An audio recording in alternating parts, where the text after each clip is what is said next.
Hari ini saya akan membawakan alur cerita film Selesai, film yang menceritakan tentang kehidupan pasangan suami istri yang berakhir dengan suaminya berselingkuh. Konflik tegang terjadi di antara mereka. Mari kita langsung ke alur ceritanya.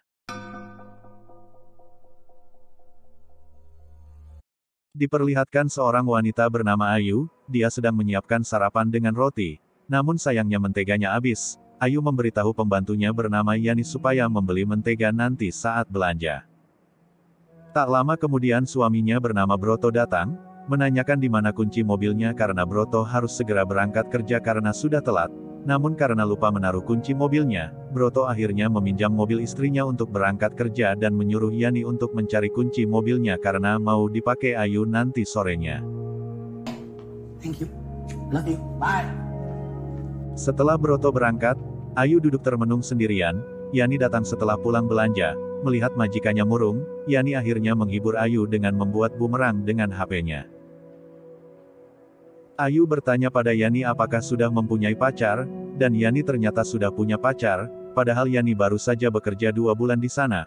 Pacarnya bernama Bambang dan bekerja sebagai driver. Ayu mendoakan semoga pacar Yani bisa setia dengan Yani karena zaman sekarang sangat banyak perempuan kegatelan di luar sana. Setelah itu Ayu pergi untuk mengecek toko. Ayu pergi dengan mengendarai mobil Broto. Tak lama kemudian Ayu pulang, Broto menyambutnya dengan manis namun tiba-tiba Ayu marah, dan melempar celana dalam ke Broto. Rupanya Ayu menemukan celana dalam itu di dalam mobil Broto. Ayu tahu Broto berselingkuh dan Ayu langsung meminta cerai dengan Broto dan mengemasi barang-barangnya. Broto mencoba menjelaskan pada Ayu, namun Broto juga ingat bahwa dia dan selingkuhannya yang bernama Anya pernah melakukan ehem-ehem di dalam mobil. Kita kan bisa duduk dulu, kita ngomongin baik-baik. 3 kali kamu selingkuhin aku sama perempuan yang sama sekarang kamu ngomong baik-baik. Ayu menyerahkan keputusan pada Broto dan ikhlas jika Broto ingin memilih Anya. Namun Ayu meminta agar Anya jangan pernah sampai menyakiti hati ibu Broto. Dan di tengah-tengah perdebatan mereka, tiba-tiba ibu Broto datang. Ternyata ibu berniat untuk tinggal di rumah mereka beberapa hari, yang membuat Ayu dan Broto bersikap seolah tidak ada apa-apa dan Ayu menunda niatnya untuk meninggalkan rumah. Ayu membuatkan minum untuk ibu mertua. Ayu memanggil Broto untuk membantunya mengambil teh. Namun di sana Ayu mengatakan bahwa dia akan tetap pergi dari rumah lewat pintu belakang. Otomatis Broto tidak membolehkan. Ayu meminta Broto untuk menjelaskan semuanya pada ibu namun Broto malah menyuruh Ayu berpamitan sendiri dengan ibu karena Ayu yang mau cerai.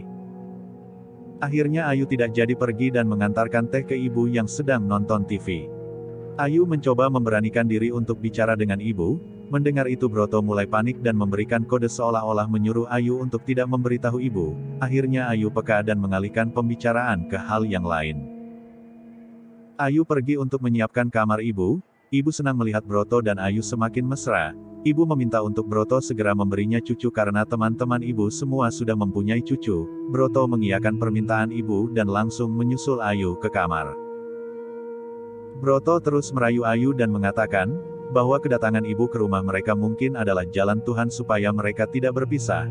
Namun Ayu menampik perkataan Broto dengan mengatakan, sholat Jumat aja sebulan sekali berani ngomongin Tuhan, pas ngentit sama Anya kamu ingat gak sama Tuhan, yang membuat Broto langsung terdiam. Ayu memberi waktu pada Broto 3 hari, setelah itu Broto harus memulangkan ibu dan Ayu akan pergi dari rumah. Namun tiba-tiba Yani datang dan mengatakan bahwa dia tidak bisa pergi belanja, karena rumah mereka disegel. Setiap rumah harus melakukan karantina mandiri, tidak boleh keluar dari rumah sampai waktu yang belum ditentukan. Anya menghubungi Broto meminta Broto untuk menjemputnya karena Anya takut tinggal sendirian. Tak lama kemudian ibu datang, menanyakan di mana Ayu. Broto mengatakan Ayu di kamar. Ibu merasa ada yang aneh dengan Broto namun Broto mengatakan bahwa dia sedang memikirkan pekerjaan.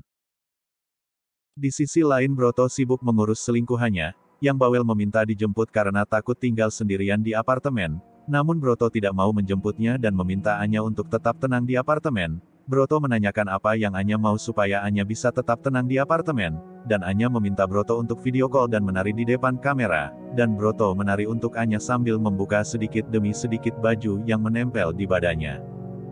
Setelah itu Yani menelpon pacarnya dan ternyata pacarnya sudah berada di depan rumah, dan Yani langsung menyelinap membawa masuk Bambang ke kamarnya. Bambang datang untuk meminta jatah pada Yani. Namun tiba-tiba Ayu datang dan meminta Yani untuk memasak untuk ibu mertua. Bambang yang melihat kecantikan Ayu langsung semakin menggeliat nafsunya. Broto akhirnya menceritakan pada Anya perihal celana dalam Anya yang ketinggalan di mobilnya dan ditemukan oleh Ayu. Namun ternyata Anya tidak pernah meninggalkan celana dalam dan celana dalam yang dipegang Broto bukan celana dalam Anya, karena Anya jarang memakai celana dalam. Melihat itu Anya mengira bahwa Broto selingkuh darinya. Di kamar Bambang dan Yani bersiap, Bambang langsung mapan karena burungnya sudah berdiri. Namun Yani harus masak untuk ibu dan meminta Bambang untuk menunggunya sampai selesai masak. Yani ke dapur dan melihat Ayu yang sedang asik dengan HP-nya sampai Ayu tak sadar dengan kehadiran Yani. Yani akhirnya membunyikan gelas dan Ayu akhirnya sadar ada Yani di sana. Ayu langsung pergi dengan alasan untuk mencari sinyal yang bagus karena sedang mengurus pekerjaan, dan Ayu meminta Yani untuk mengatakan tidak tahu jika ibu menanyakan keberadaan Ayu. Di kamar Bambang menikmati rokoknya dan dia melihat Ayu yang berada di halaman rumah. Bambang langsung mengambil handbody dan menggosok burungnya sendiri sambil melihat Ayu. Yani selesai memasak dan menyiapkan masakan, dan Yani langsung ke kamar untuk melayani Bambang. Namun Bambang sudah tidak pengen melakukannya karena dia sudah puas main sendiri. Karena sudah tidak ingin main akhirnya Bambang meminta dikerokin saja. Esok paginya saat mereka belum bangun ibu sudah menggedor pintu kamar mereka. Padahal Broto dan Ayu tidur terpisah. Broto langsung lari ke kamar dan membangunkan Ayu, dan bersikap seolah-olah mereka tidur bersama seperti biasa. Ibu datang membawakan sarapan dan teh ginseng untuk kejantanan Broto supaya ibu segera mendapatkan cucu. Bahkan ibu mengajarkan posisi setelah bercinta supaya mereka cepat mempunyai anak. Ayu harus berada di bawah dan Broto di atas. Dan setelah selesai kaki Ayu harus lebih tinggi selama 15 menit supaya spermanya cepat masuk. Ayu mempraktekkan apa yang diajarkan oleh ibu mertuanya. Setelah itu Broto menelpon Anton dan meminta tolong untuk mengecek HP Ayu, mengecek nomor siapa saja yang sering dihubungi Ayu. Anton pun mengiyakan dan menyuruh Broto untuk menunggu 1 jam. Dan tak lama kemudian Broto memanggil Ayu dengan marah-marah. Broto yang melihat Ayu sedang sibuk dengan HP-nya langsung menuduh Ayu sibuk berselingkuh. Broto berusaha merebut HP Ayu, dan otomatis membuat Ayu marah, karena Broto yang sudah berselingkuh namun malah sekarang Ayu yang dituduh berselingkuh.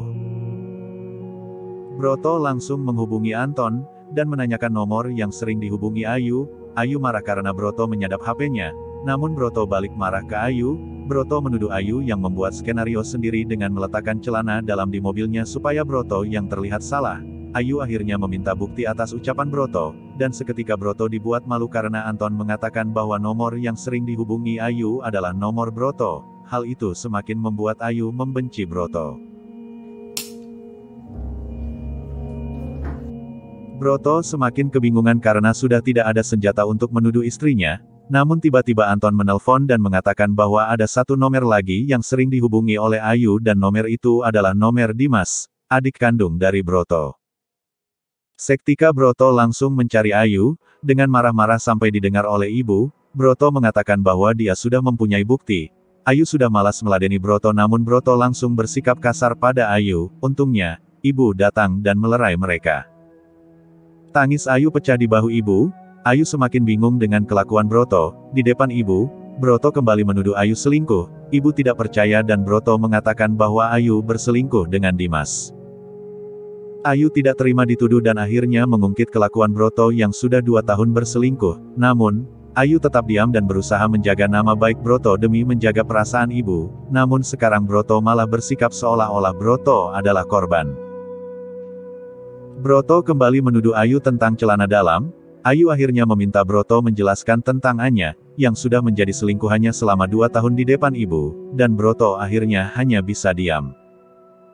Dan ternyata ibu sudah mengetahui semua konflik Broto dan Ayu, tentang Anya dan kelakuan Broto sendiri. Ibu sengaja diam karena ibu pikir sebentar aja akan lewat, namun ternyata, Broto malah semakin ngelunjak. Ibu tahu tentang perselingkuhan Broto dari teman-teman almarhum kakek Broto, yang namanya dikenal baik oleh banyak orang. Ibu memarahi Broto yang tidak bersyukur sudah mempunyai Ayu, sudah mempunyai istri baik dan cantik masih saja berselingkuh. Goblok. Dan ternyata ibu juga tahu tentang Ayu dan Dimas. Mendengar ibu yang mengetahui tentang perselingkuhan Dimas dan Ayu, Broto seakan lupa bahwa dia juga bersalah dan langsung membentak Ayu. Namun, ibu ingin semua diselesaikan dengan baik-baik, dan besok ibu akan memanggil Dimas ke rumah untuk menyelesaikan masalah ini. Dan ternyata ibu melihat sendiri aksi perselingkuhan Ayu dan Dimas, begitu pula dengan Broto. Dan ternyata Yani adalah orang suruhan ibu, orang yang diperintah ibu untuk merekam gerak-gerik Ayu dan Broto. Esok paginya, Dimas datang, dan ternyata Dimas belum tahu apapun tentang apa yang akan mereka bahas hari ini. Dimas menyapa Ayu dan Broto dengan baik, namun suasana sangat hening. Ibu meminta mereka menjelaskan semuanya. Broto sangat emosi dengan adiknya yang mengkhianati kakaknya sendiri. Namun, Dimas masih tidak paham dengan apa yang terjadi. Ayu akhirnya mulai berbicara dan mengatakan bahwa Broto memang terlalu banyak omong. Namun Broto mengatakan bahwa sumber masalahnya adalah Ayu, yang tidak pernah mau mengalah dan harus selalu didengar dan harus dominan. Broto merasa tidak mempunyai hak sebagai kepala keluarga, karena Ayu yang sering membuat keputusan. Namun Ayu mengatakan, Broto sebagai kepala keluarga selalu pelin-pelan dan tidak tepat untuk mengambil keputusan. Mereka terus berdebat dan membicarakan kejelekan satu sama lain. Ayu menyadari bahwa Broto sedang mengalihkan sumber masalah utamanya, yaitu perselingkuhan yang Broto lakukan, namun di sana Broto membelaannya, yang tidak menjengkelkan seperti Ayu, dan Broto memang berencana menikahi Anya. Dimas semakin bingung melihat pertengkaran kakaknya, dan Ayu akhirnya mulai menjelaskan semuanya. Saat Ayu tahu Broto selingkuh untuk yang kedua kalinya, Ayu merasa bahwa dia butuh teman cerita, dan Dimas adalah orang yang tepat. Setelah itu Ayu dan Dimas sering berhubungan. Ayu melakukan hal yang sama seperti apa yang Broto lakukan di belakangnya, namun dengan adik iparnya, dan Ayu mengatakan bahwa Ayu dan Dimas sudah berencana akan menikah setelah Ayu cerai dari Broto. Namun Dimas menjelaskan bahwa Ayu dan Dimas tidak ada hubungan apapun. Namun Broto tidak percaya. Ibu akhirnya memanggil Yani sebagai saksi kunci, dan Yani menunjukkan semua rekaman yang dia dapatkan, yang menunjukkan bahwa Ayu dan Dimas benar-benar berhubungan. Namun Dimas menyangkalnya dan mengatakan bahwa Ayu hanya sekedar curhat tentang Broto, dan setelah itu, Dimas sadar Ayu mulai suka dengan Dimas. Dimas sudah tidak merespon telepon ataupun SMS dari Ayu, dan Dimas menyerahkan HP-nya pada Broto supaya Broto mengecek sendiri semua percakapannya dengan Ayu. Ayu panik saat Broto melihat HP Dimas. Masalah utamanya ada di Broto, namun sekarang malah Ayu yang seperti dijadikan tersangka utamanya.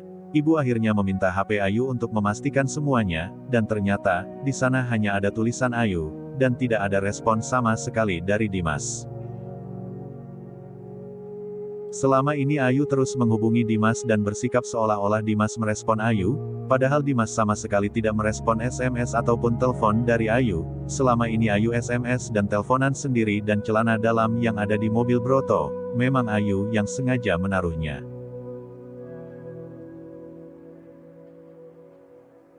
Tak lama kemudian Anya datang, dan Broto menyambutnya dengan baik, dan di sana Anya mengatakan bahwa dia sudah positif hamil. Semua terdiam dan Ayu merasakan hatinya hancur sendirian. Ayu yang tersakiti namun dia malah dijadikan tersangka seolah-olah Ayu adalah sumber masalah. Dan setelah kejadian ini, ternyata mental Ayu terganggu, dan Ayu harus dirawat di rumah sakit jiwa. Ayu terus mengingat kebersamaannya dengan Broto. Ternyata Ayu masih sangat mencintai Broto, namun dia harus rela melihat suaminya memilih wanita lain.